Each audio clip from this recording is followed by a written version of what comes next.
Have you ever stopped to wonder who you really are?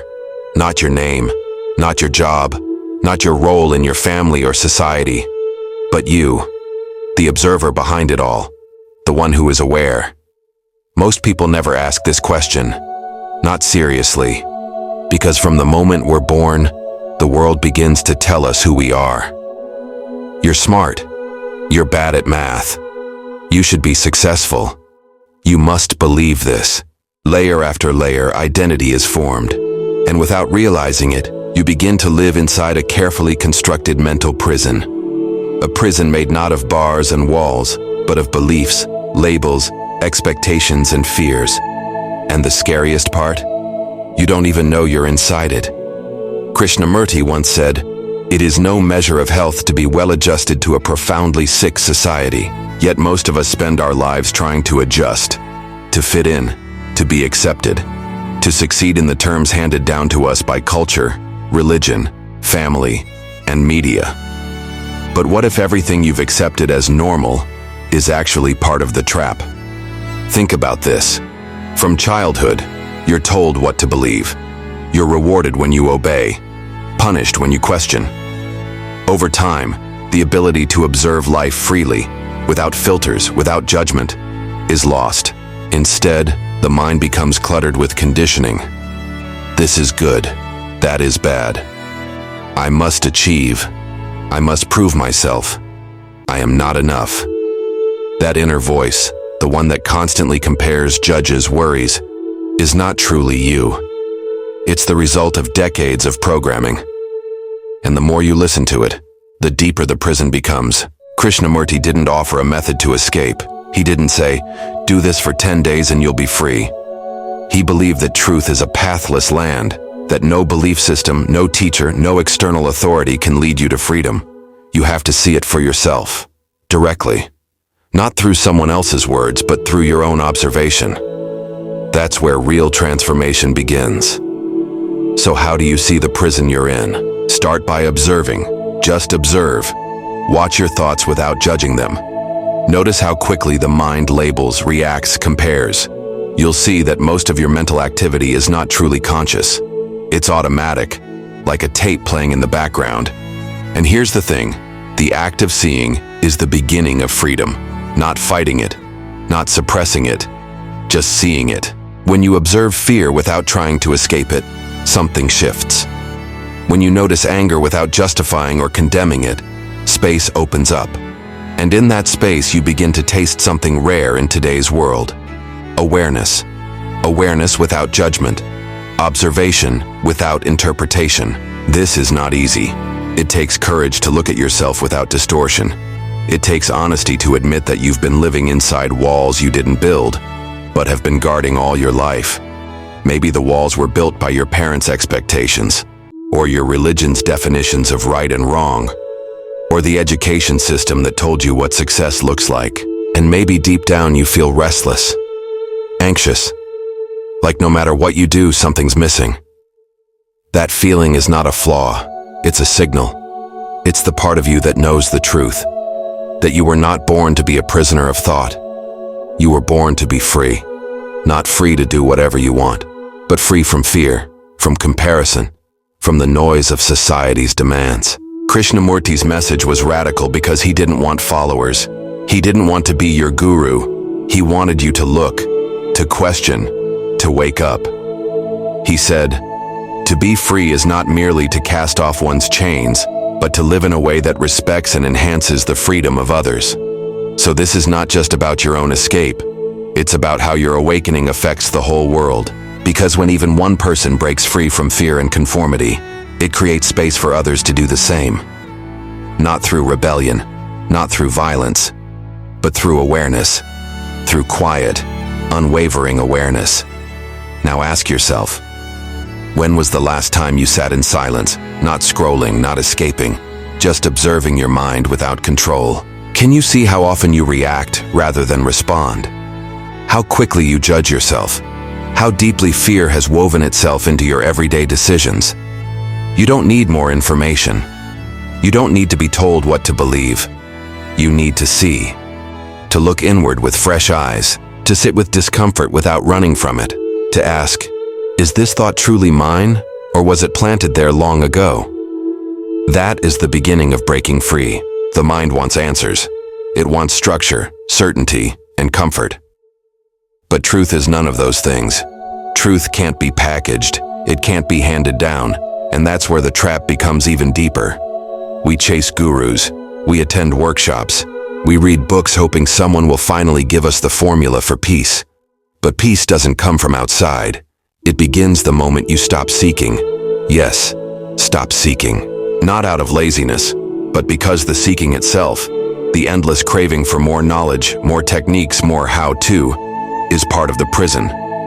Krishnamurti said, "The ability to observe without evaluating is the highest form of intelligence." Let that sink in. We've been taught that intelligence is memorizing, solving problems, achieving things, but true intelligence, real awareness, happens when you observe without the mind interfering. No labeling, no judging, just pure seeing. Have you ever watched a sunset without naming it beautiful, just letting it be? That's the state of mind Krishnamurti points to, a state of clarity, where there's no past weighing down your perception. But let's be honest, that's rare. Most of the time, we're not present. We're reacting based on old memories, fears, and desires. We see others through the filter of what they've done to us or what they remind us of. We don't see reality. We see our version of it. That's the mental prison. And here's the difficult part. No one can break it for you. No motivational speaker, no spiritual master, not even Krishnamurti himself. The key is in your hands, but only if you're willing to look, to question, to face what's uncomfortable. So let me ask you this. When you're anxious, do you immediately try to fix it? Distract yourself? Run to social media, food, alcohol, anything to escape? What happens if you don't run? What happens if you sit with it, fully, and just watch it like a curious observer? That moment is powerful, because the prison feeds on resistance, on fear, on avoidance. But when you stop resisting, something cracks open. You realize that fear isn't a monster to be destroyed. It's a signal to be understood. You realize that the pain you carry isn't weakness. It's the weight of years of unexamined thought. And most of all, you realize, maybe for the first time, that you are not your thoughts. You are the one watching the thoughts. That tiny shift in awareness is everything. It's like stepping outside the prison walls and realizing you had the key the whole time. But this isn't a one-time breakthrough. It's not a magical awakening where everything gets easy. It's a daily practice of awareness, of honesty. Each moment, each reaction, each emotional trigger, it's an invitation, a mirror.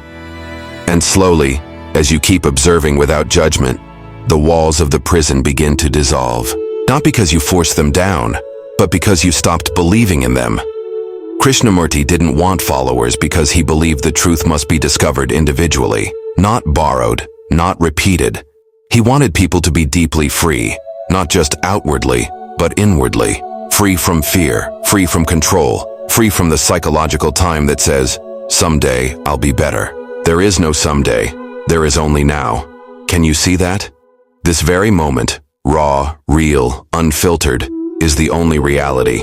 And in this moment, if you can watch your thoughts without becoming them, you're already free. Not because the world changed, but because you saw the truth of it. Clearly, that's the gift of awareness, and it's available to you now, not tomorrow. Not when you meditate for 30 days. Not when you finally fix yourself. Now. So pause, take a breath, and just observe. Without trying to fix, without judging. Just watch. That's where freedom begins. So maybe now, for the first time, you're starting to see the walls. Not physical walls, but invisible ones, built from years of conditioning, silent fears, automatic reactions. And that's not something to be ashamed of. It's something to be aware of. Because awareness is the beginning of real change. Krishnamurti never promised that freedom would be easy. In fact, it's the hardest thing you'll ever face, because it means letting go of everything you thought you knew. Letting go of control, letting go of belief systems, letting go of the false security we cling to in relationships, jobs, ideologies. But what you receive in return is something far more powerful: clarity, presence, stillness. You stop living according to what others expect from you. You stop chasing happiness like a moving target. You stop fearing your own thoughts. And in that silence, something remarkable happens. You begin to feel life again, not through memory, not through comparison, but directly, in each moment. A tree is no longer a tree. It's a living thing you've never really seen before. A bird's song isn't just background noise. It becomes a melody that stirs something deep inside you. Your own breath becomes a miracle. That's not philosophy. That's not theory. That's reality. When the mind is no longer cluttered with noise, Krishnamurti once said, "The moment you have in your heart this extraordinary thing called love and feel the depth, the delight, the ecstasy of it, you will discover that for you the world is transformed. And love, real love, cannot grow inside a prison. It needs open space, stillness, truth." So maybe today you take the first step, not by changing your life, but by simply seeing it, seeing your reactions, your fears, your thoughts, not fixing them, not running from them, just watching. And with each moment of honest observation, the bars of the prison begin to fade. You become lighter, freer, more alive, not because you followed a method, but because you stopped following altogether. That is the essence of Krishnamurti's teaching, and it's available to anyone brave enough to look within. So the question is no longer, how do I escape the prison? The real question is, are you willing to see that it was never locked to begin with?